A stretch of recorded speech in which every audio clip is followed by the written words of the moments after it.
Muy buenas tardes, queridos estudiantes. El día de hoy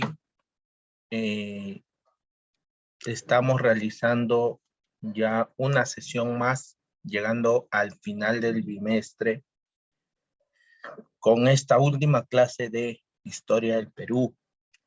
El día de hoy vamos a trabajar un tema muy peculiar que se relaciona a muchas expresiones artísticas que existen el día de hoy. ¿Quién no ha oído hablar, por ejemplo, en nuestros días sobre la danza de las tijeras, ¿no? Una danza un poco arriesgada, ¿no?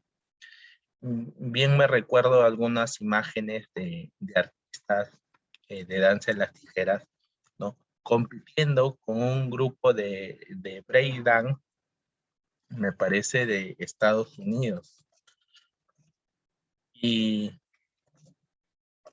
pues fue realmente todo un espectáculo, ¿no? Entonces, justamente hay un pequeño extracto que me gustaría compartir con ustedes justamente para poder iniciar con este video el tema del día de hoy. Entonces voy a mostrarles el video sobre esta competencia. Escuchemos.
Bien, cuando vemos estas expresiones culturales, pues nuestra expresión cultural, artística, como la danza de las tijeras, comparada con una expresión artística también, pero del exterior, ¿no? Fuera del Perú, nos hace valorar y sentirnos orgullosos de lo que tiene nuestro país, ¿no?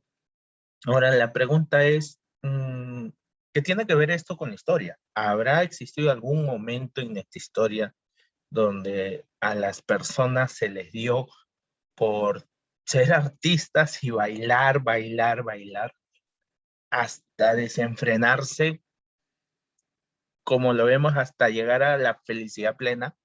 Sí, la respuesta es sí, y esta la vimos con la famosa resistencia ideológica llamada el Taqui Oncoy, que es el tema del día de hoy. El Taqui Oncoy es también llamada la enfermedad del baile. Este Taqui Oncoy tiene su origen en la ciudad de Huamanga, en Ayacucho.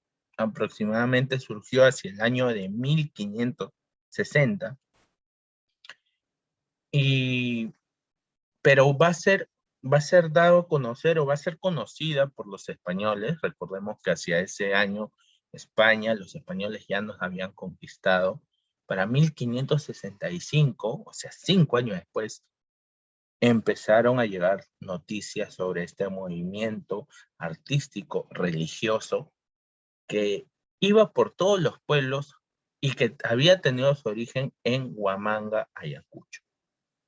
Ahora, todo movimiento, en este caso artístico, tiene también tiene un aspecto religioso en esta época, pero también tiene un fin, o bueno, un aspecto político, una razón política.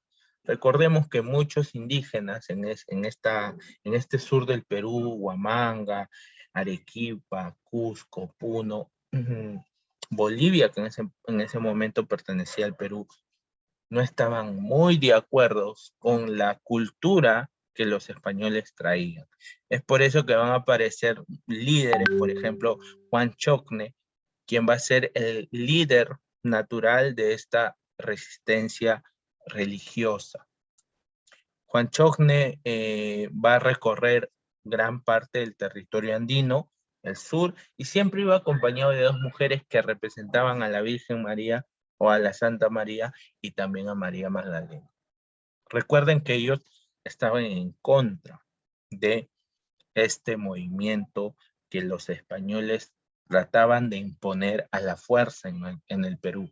Entonces Juan Chocne crea un movimiento religioso denominado el Taqui que va a tener las siguientes características, o Juan Chocne buscaba lo siguiente, ¿no? Juan Chocne buscaba a través de este movimiento que las huacas, que eran considerados dioses, ¿no? Las huacas que estaban en Cusco, las huacas que estaban en Arequipa, en Puno, puedan unirse con las huacas que estaban en Lima, con la huaca de Pachacamac, por ejemplo. De tal manera que él buscaba que todas las huacas o todo el mundo andino se una en contra de los españoles. Obviamente que ¿por qué él quería esto? Porque buscaba que la antigua religión incaica vuelva a imponerse frente a la nueva religión cristiana que se estaba dando en esa época. Entonces él, a través de esta enfermedad del baile, pues, o este Taqui buscaba revalorar las antiguas costumbres andinas, ¿no? Planteaba el castigo, planteaba la expulsión de parte, digamos, de los españoles, ¿sí? Que los mundos andinos de la costa, las sierras, se unan contra la invasión española. Él mencionaba que el baile era una especie de momento purificador. O sea, cuando el indígena bailaba y se expresaba su cultura, tomaba su chicha de jora, bailaba, el indígena para Juan Chocne, estaba expulsando en ese momento todas las costumbres españolas que hasta ese momento le enseñaban. Él planteó que el baile era la única forma de expulsar los elementos extraños que el cristianismo estaba dejando a los indígenas. Entonces, era un poco raro hacia 1560, 61, 62, ver en la zona de Huamanga, Cusco, Arequipa, a muchos indígenas, o bueno, andinos, bailando como si fuera una fiesta. Entonces, esto llamó la atención, por ejemplo, de Cristóbal de Molina, quien era un viajero de ese momento, ¿no? Y él escribió, al ver esta conducta de los indios hacia esos años, dijo lo siguiente: y así fue que hubo muchos indios que temblaban y se revolcaban por el suelo, y otros tiraban de pedradas como endemoniados, haciendo visajes, y luego reposaban y llegaban a él con temor y le decía que había y sentía y respondía que la huaca fulana se había entrado al cuerpo, había entrado al cuerpo. Así las huacas andinas descendieron sobre los indígenas, los poseyeron y literalmente entraron en sus cuerpos e hicieron a los posesos temblar, caerse y bailar como locos. Es curioso, ¿no? Como, había mucha festividad en ese momento, en esos instantes, los indígenas bailando y cayéndose quizás de mareados, porque buscaban expulsar las costumbres españolas. Y esto se daba en muchas ciudades del sur y llamaba la atención. Entonces, lo que buscaba este movimiento, pues, era rechazar las costumbres que traían los españoles. De tal forma que los españoles empezaron a organizarse contra este movimiento y apareció la Iglesia Católica para intentar poner orden. Por ejemplo, lo va a tener el presbítero o sacerdote Luis de Olivera, ¿no? Quien va a ser el primero en descubrir y solicitar refuerzos de los virreyes de Lima. Y es por esto que va a llegar a la zona de Huamanga, va a llegar un visitador, ¿no? Enviado desde Lima. Recuerda que la función de un visitador es ver qué problemas hay en determinados lugares, visita la zona para recoger el reclamo o las observaciones. Cristóbal de Albornoz era un visitador y fue uno de los principales perseguidores que tuvo en contra del movimiento del Takion-Khoi o enfermedad del baile. Entonces, él hizo muchos informes, ¿no? Y calificó a los indígenas de herejes, ¿no? De herejes porque uno de los planteamientos que buscaba Juan Chocne era que los indígenas ya no vayan a trabajar a la mitad, no paguen impuestos, no ingresen a la iglesia, les decía Juan Chocne, ¿no?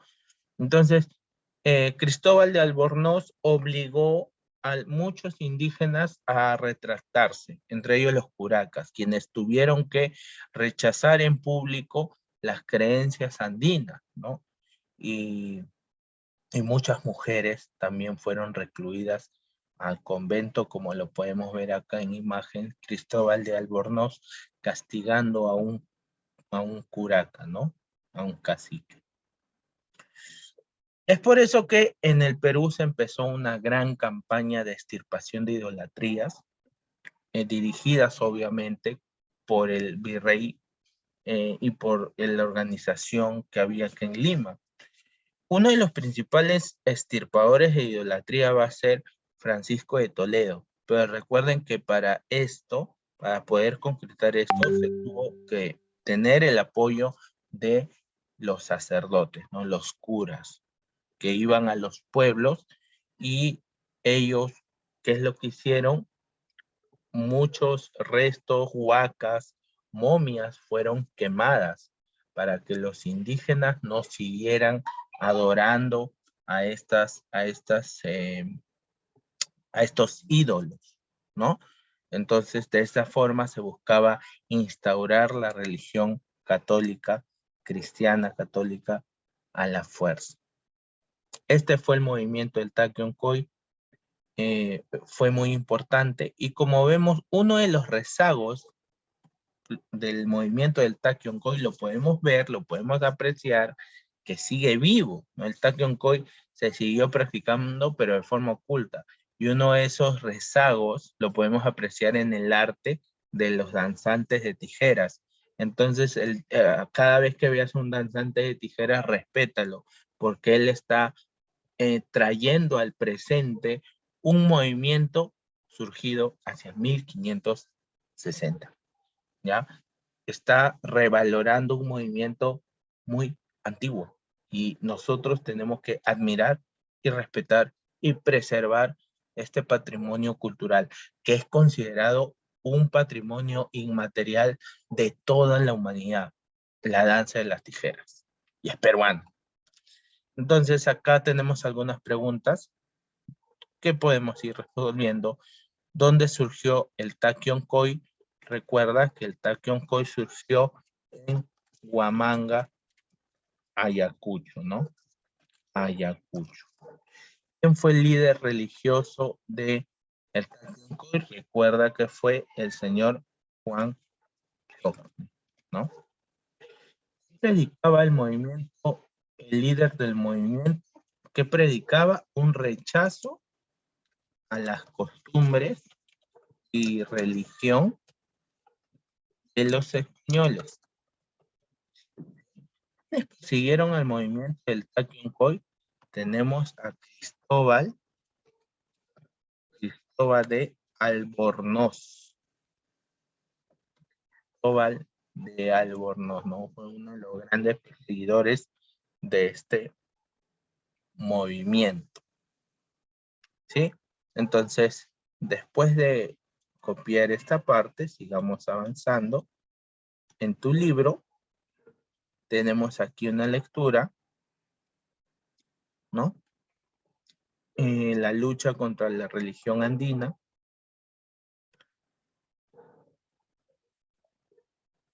Rápidamente lo podemos leer. La extirpación de idolatrías fue parte de la labor evangelizadora de los españoles, que tenía como objetivo principal convertir a los indígenas en practicantes de la fe católica. Para ello buscaron la forma de acabar con las prácticas idolátricas, atacando a sus principales dioses y destruyendo todo signo de culto, huacas, apachetas, malquis. Las malquis, recuerdan, eran las momias, etc. Durante el siglo XVI, los religiosos crearon una forma única para que los evangelizadores y doctrineros realizasen su labor con efectividad. Sin embargo, los misioneros se daban cuenta de que el culto a los dioses andinos como Pariacaca o Ilapa continuaban, pese al esfuerzo de las órdenes religiosas por detenerlo. Frente a esta situación, los doctrineros tomaron una decisión que se realizaría una casa de todos los ídolos y dioses andinos para la total erradicación del culto idolátrico en los Andes. En el siglo XVII se llevaron a cabo 3 campañas de extirpación de idolatrías. La extirpación de idolatrías atenuó en forma dramática el culto, pero no la exterminó por completo. Este pervivió muchos años, incluso hoy en día se puede apreciar el culto a la Pachamama, a las ofrendas en honor a los apus y a los cerros sagrados. Bien, la primera pregunta dice, ¿cuál era el objetivo principal de los evangelizadores?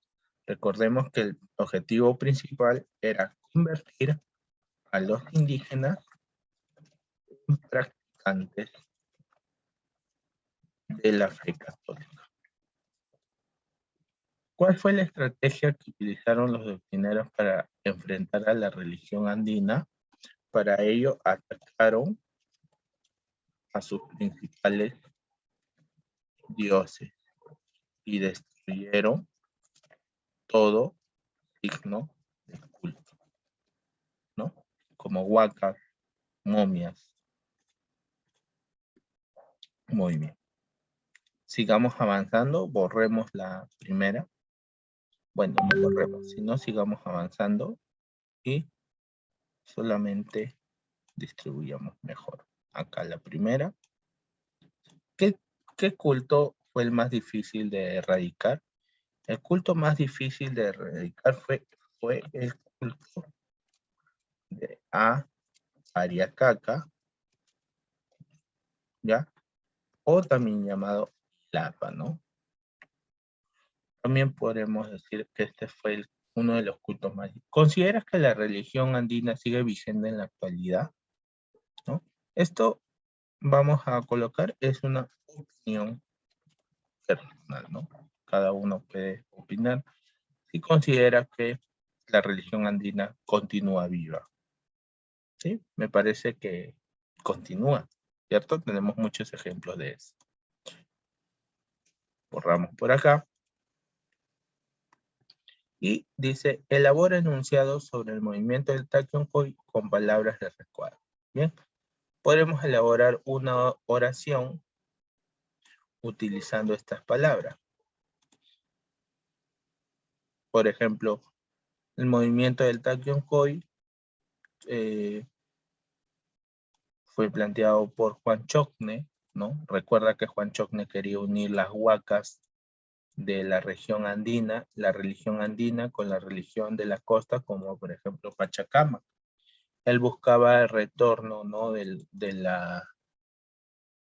la religión andina, ¿no? Retorno de la religión andina o retorno de las costumbres andinas también. Recuerda que este movimiento pues también se expandió hacia la zona de Puno, ¿no? A orillas del lago Titicaca, y buscaba finalmente la expulsión del catolicismo. Acá vamos a definir, puedes definir estas palabras utilizando un diccionario. Y vas a elaborar una pequeña historieta sobre el movimiento de Takion-Koy. O sea, imagínate una historia en la cual vamos a tener a indígenas bailando, ¿no? Y se van a poner a adorar a sus antiguos dioses. Imagínate una historia. Cómo sería el inicio, cómo sería el nudo y cómo sería el final. Finalmente, vamos a resolver como tarea la página 182 de tu libro, donde tenemos 10 preguntas. Bien, recuerda para finalizar que el movimiento del Takion-Koy fue un movimiento político y también religioso, y surgió durante el gobierno del Inca Titu Cuzi Yupanqui, quien era uno de los incas de Vilcabamba, ¿sí? Hijo de Manco Inca. ¿Listo? Entonces, queridos chicos, espero que haya sido fructífera la clase y nos estamos viendo hasta una próxima. Chao.